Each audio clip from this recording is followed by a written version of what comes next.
السلام عليك يا أبا عبد الله، السلام عليك يا ابن رسول الله، السلام عليك وعلى الأرواح التي حلت بفنائك. عليك مني سلام الله أبدا ما بقيت وبقي الليل والنهار، ولا جعله الله آخر الأهد مني لزيارتكم. السلام على الحسين وعلى علي بن الحسين وعلى أولاد الحسين وعلى أصحاب الحسين جميعا ورحمة الله وبركاته. أما بعد، فقد قال الله تبارك وتعالى وقوله الحق وهو أصدق القائلين. بسم الله الرحمن الرحيم. يا أيتها النفس المطمئنة ارجعي إلى ربك راضية مرضية فادخلي في عبادي وادخلي جنتي. صدق الله العلي العظيم.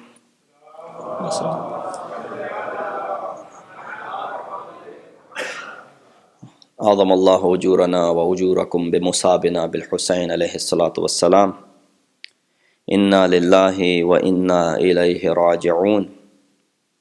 We send a salam to the chief of the masters of the Shuhada, Sayyid al-Shuhada, Imam Hussain alayhi salatu wassalam, by saying Assalamu ala al-Hussain wa ala Ali ibn al-Hussain wa ala awlad al-Hussain wa ala ashab al-Hussain. The verses that I recited today, we don't talk about the fadail, we don't go in the details of the explanations, and we focus only on one thing, and that is the tragedy of the day. Tragedy which engulfs every one of us. The hearts are mourning, the tears are coming down from our eyes. And if we're trying to imagine the scene, imagine if you were in Karbala on 10th of Muharram in the 61st year after Hijrah. The scenes that you would be seeing, the ghurbat, the atsh and the thirst, and the mazlumiyat of the family of Rasulullah. The verse that I've been reciting fits perfectly for the day as well. That this is the verse that Imam heard during his battle as well. Ya ayyatuhan nafsul mutmainna. O the serene soul, the satisfied soul, return to your Lord in the state that you are satisfied with Him. And yes, indeed, your Lord is also satisfied with you. Be part of my servants and enter into my paradise. Your jihad is over at the moment. Now the jihad of Sayyidul Sajjad begins. And the jihad of Sharikatul Hussain, Zainab Salamullah alayha, begins. Your jihad was up until this moment. Here we understand the concept of shahadat, where martyr is not what is being used in today's terminology. Martyr from the battlefield is a person who sacrifices himself for something which is bigger than him. Halakat is when you die for something which is less than you. So that's the difference between halakat and shahadat. And Sardar-e-Shahidan Imam Hussein, who's been given the shahadat of his companions and has been giving the shahadat of Jawanan Banu Hashim, they're all doing it for one purpose, and that is beyond themselves. And that is for the sake of Allah. And that's what shahadat is. If you want to understand the philosophy of shahadat, you go no further than Karbala. If you want to see the ishq and the love for Allah subhanahu wa ta'ala, you go no further than Imam Hussein. The Imam Hussein, who's saying on the day of Ashur, he said, "Taraktul khalqa turran fi hawaka, aytamtul iyala likay araka." I left the world, I left the makhluk for your desire, O Allah subhanahu wa ta'ala.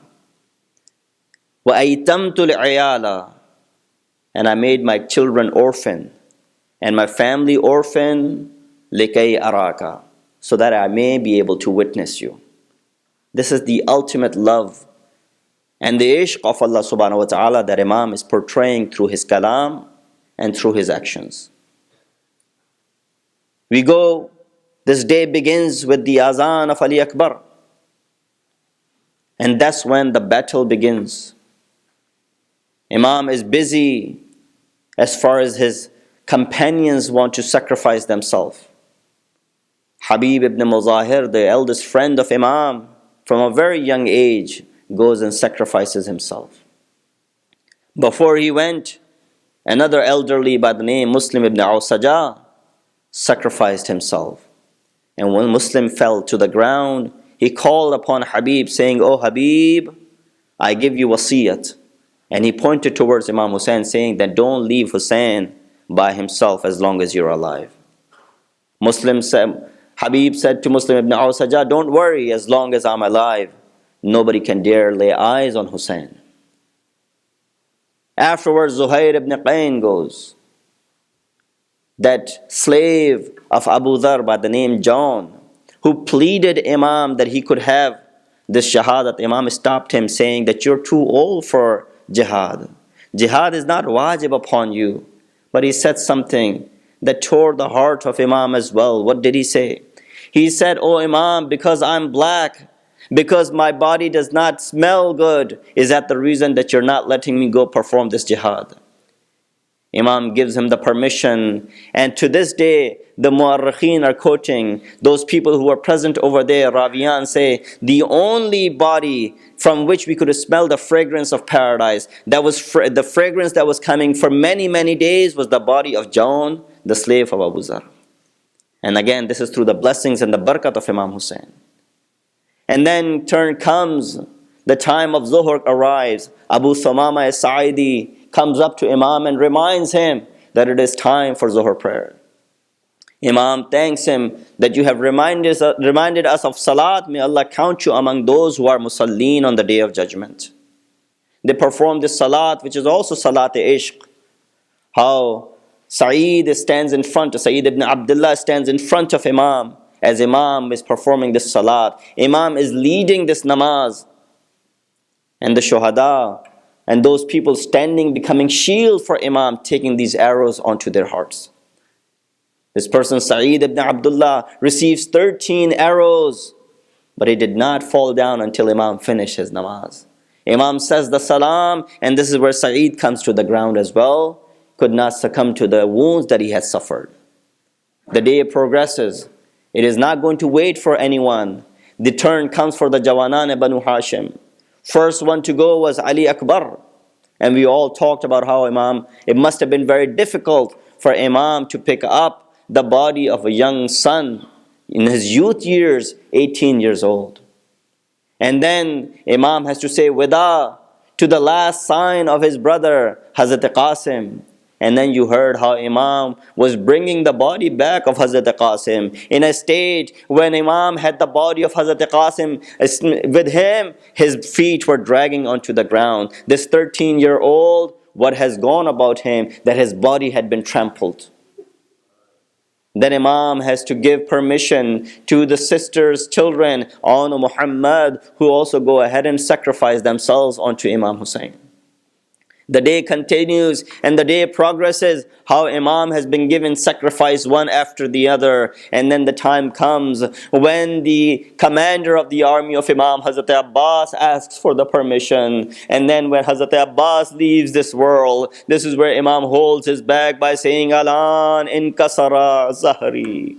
And now my back has been broken and there's no one to defend me anymore. This is the son of the daughter of Rasulullah speaking in this fashion, that I have come to protect the religion, I have come to defend the religion, but there's no one who can defend me right now. This is where everyone has departed. Imam raises the istaghasa. He calls upon by saying, Hal min nasirin yansuruna, Hal min mughithin yughithuna, Hal min mu'inin yu'inuna, Hal min dhab. Bin Imam is saying this is the ghasa. As the istaghasa is being said, there are different things that are happening. First reaction is in the form of Jibreel. Jibreel comes to the help of Imam, says, Oh Imam, oh Maula, if you give me permission, I will turn the picture all around. I will change the scene completely. If you give me one permission to go ahead and take the revenge from these ashqiya. Imam said, Oh Jibreel, the same way Ibrahim did not accept your help, I cannot accept your help either. This is an imtihan that I have to go through, and this is something which I will pass through, inshallah. He turns away the request of Jibreel.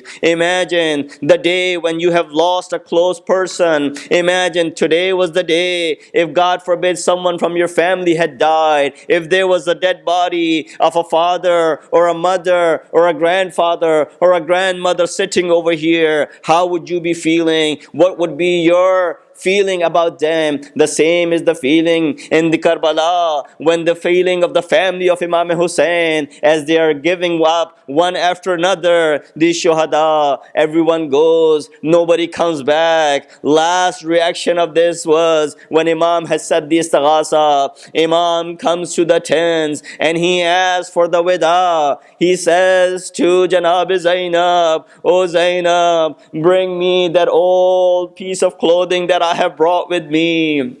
Zainab asks Majaya, why do you need that piece of clothing? Imam replies by saying that in a few moments when I will be martyred, these people will snatch everything from my body. I want at least this whole piece of clothing so that nobody would be attracted towards it, and at least they will leave my body covered. Otherwise, they will not leave any clothing on my body. He asks for this, and this is the time for wida. Imam says to Janab Zainab, Oh Zainab, Ya Kulthum, Ya Fatima, Ya Sakina, alaykunna minni salam. Oh Zainab, Oh Kulthum, Oh Sakina, Oh Fatima, have salam of your Hussein, the last salam of Hussein. Sakina comes to Imam Hussein and says, Oh Baba, have you prepared yourself for death? Are you going towards the Maqtal? Are you ready to die? Imam says, how can I not be ready? The person who does not have any helper anymore, the person who does not have anyone who would listen to, what would I have the choice? I am going towards this martyrdom.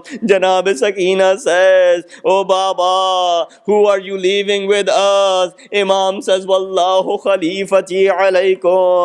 Allah is your protector after me. And with this, Imam wants to do wida. He wants to go towards the battlefield.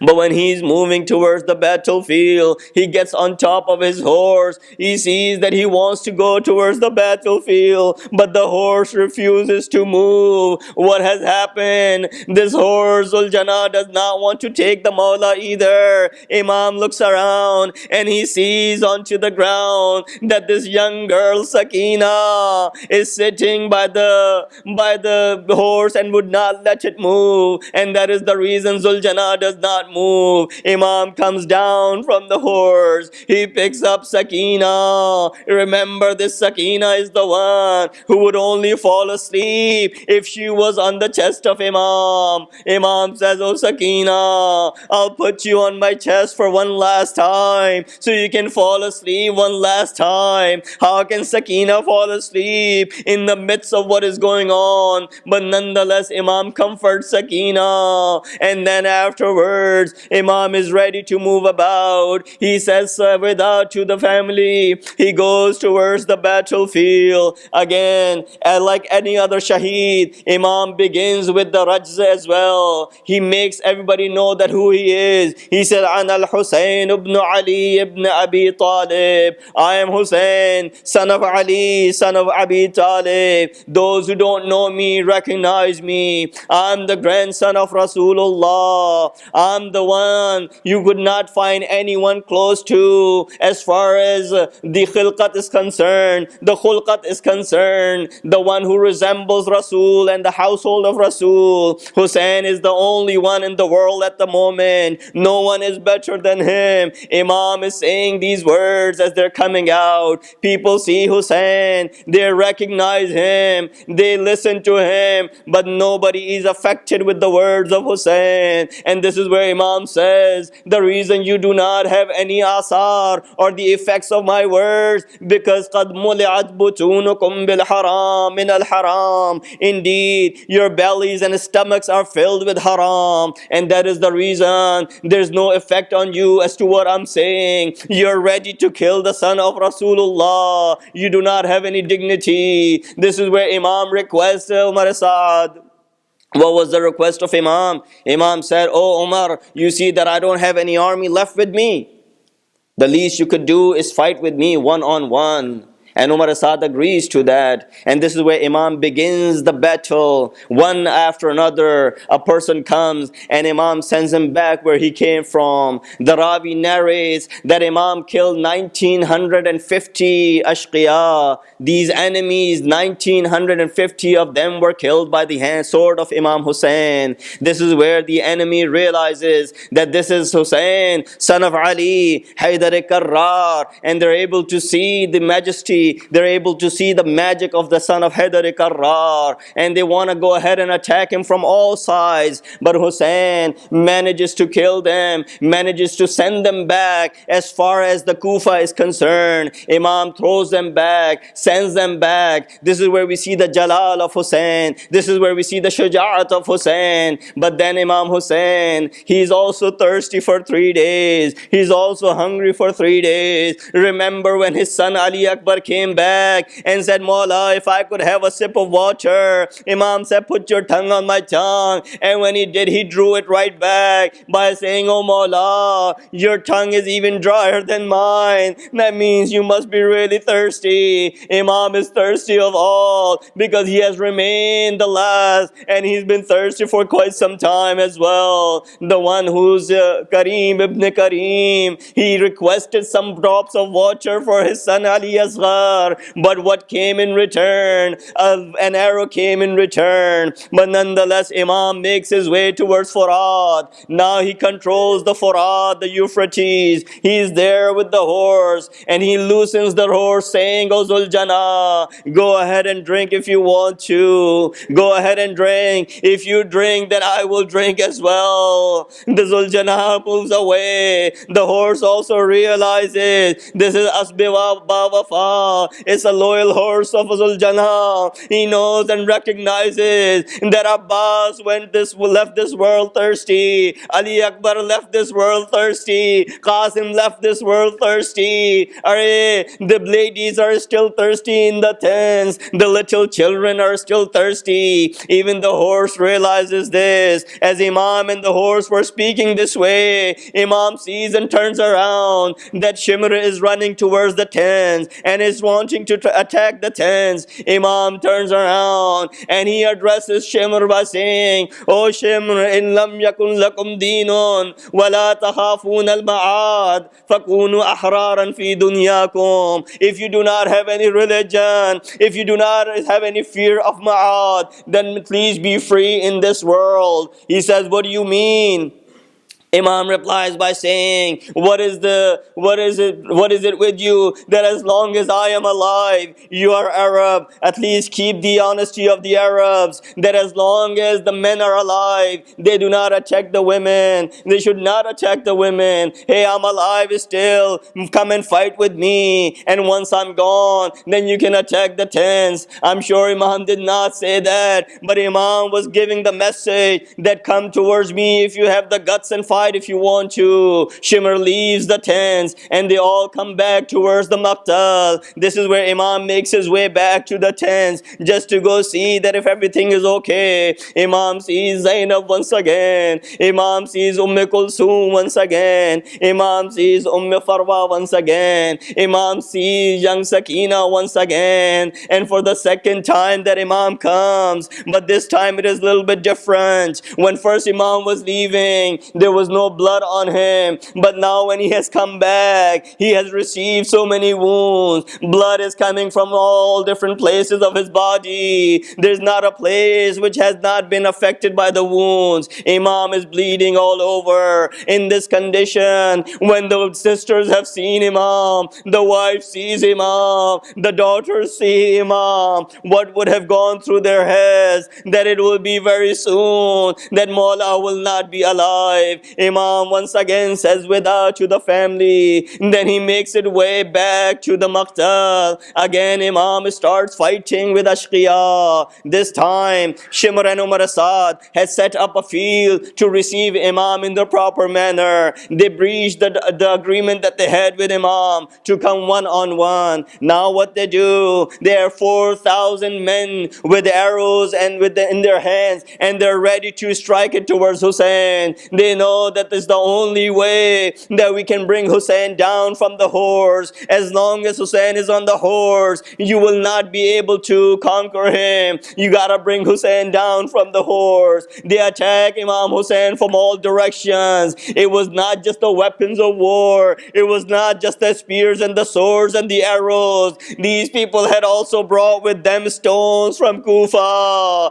The ones who did not have any spears, the ones who did not have any arrows, they were throwing stones towards Imam Hussein. The whole army of 30,000 is responsible for killing of Hussein, but there were notable people who played a major role in killing Hussein. Shabas ibn Rabi'i is one of them. Hussein ibn Numair is one of them. Shimr is one of them. Umar Asad is definitely one of them. These are the people who attacked Imam from all sides. And then when Imam had been struck by so many arrows, he is coming down. Hurmala had struck an arrow towards Imam. There were 3 times the same arrow was used. The one which had the 3 heads. The first one was used to go ahead and open the Mashq of Sakina. Second one was used on Ali Asghar. The third one is being used on Imam Hussein. The arrow hits the forehead of Imam. As soon as it pierces through the forehead, the blood gushes out of it. This is where Imam is coming down from the horse.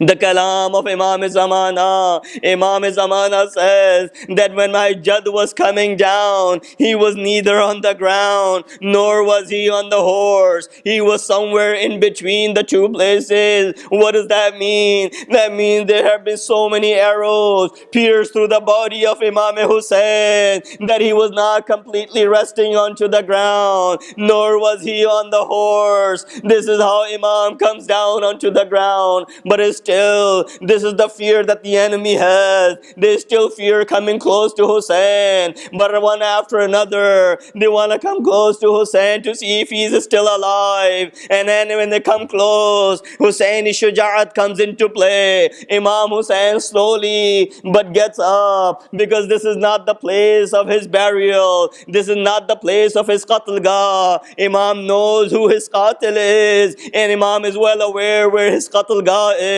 the place where he will be martyred. Slowly, Imam drags himself to the place where he knows is his resting place, the place where you go and do the ziyarat of Imam Hussein. The two bodies, one of Hazrat Abbas, second of Hussein, were not moved from their places. They were buried exactly where they were. And so Imam Hussein reaches that spot. This is where one after another, these people come towards Imam Hussein and they want to strike a last blow. Umar Asad says, what is the fear now? Hussein, son of Ali, is on the ground, but you don't realize that even with all of the wounds that have Imam on his body, they're still fearful of Imam. They come towards him one after another. Hussein ibn Numair wants to strike a blow. He said, I took the sword in my hand. I came close to Hussein, but then as soon as I saw and looked into his eyes, I saw Rasulullah. His hands started shaking and the sword came down from his hand. He returned back. He said, what happened? He said, I saw into the eyes of Hussein and as if Rasulullah was staring at me. And then another person goes, wants to kill Hussein, but could not do so. With the trembling of the hand, with the shaking of the hand, he returned. At last, Shimr says, this is something which I will only do. Shimr gets close to Imam, looks into the eyes of Imam. Imam says to him, do you know who I am? He says, yes, I know who you are. With complete ma'rifah, with complete recognition, I'm killing you. I am Shimr bil Ziljoshan. I'm Shimr Ziljoshan. Imam says, let me see your chest. Imam sees the signs of, Imam sees his chest. He sees the spots on his body. Imam said, indeed, you are my qatil. My Jad had told me that you will be my qatil, the person who has these spots on his chest. Nonetheless, he is striking a blow onto the head of Imam. He wants to cut off the head of Imam. And this is where Janab Zainab, who could no longer see Imam Hussein, comes to Hazrat Sajjad. Oh beta Sajjad, I cannot see Hussein. Imam Sajjad comes out of the tent. He looks out towards the Maqtal. He doesn't see Imam. He looks towards the sky. He looks towards the ground. He looks towards the right. He looks towards the left. He cannot see the sign of Imam Hussein. This is where, and last when Imam looked up on the sky, he said, Inna lillahi wa inna ilayhi raji'un. Ya bati, alayka minni salam. Janab Zainab says, oh beta, what have you seen? Oh Pupi Amma, do you not see the head of Hussein being raised on the spear? As Shimr was going with as Shimr was trying to detach the head of Imam Hussein, Zainab said, oh Shimr, go easy on my brother. He's been thirsty for the past 3 days. ألا قد قتل الحسين بكربلاء ألا قد ذبح الحسين بكربلاء. السلام عليك يا أبا عبد الله، السلام عليك يا ابن رسول الله، السلام عليك وعلى الأرواح التي حلت بفنائك. عليك مني سلام الله أبدا ما بقيت وبقي الليل والنهار، ولا جعله الله آخر الأهد مني لزيارتكم. السلام على الحسين وعلى علي بن الحسين وعلى أولاد الحسين وعلى أصحاب الحسين جميعا ورحمة الله وبركاته. صلوات الله.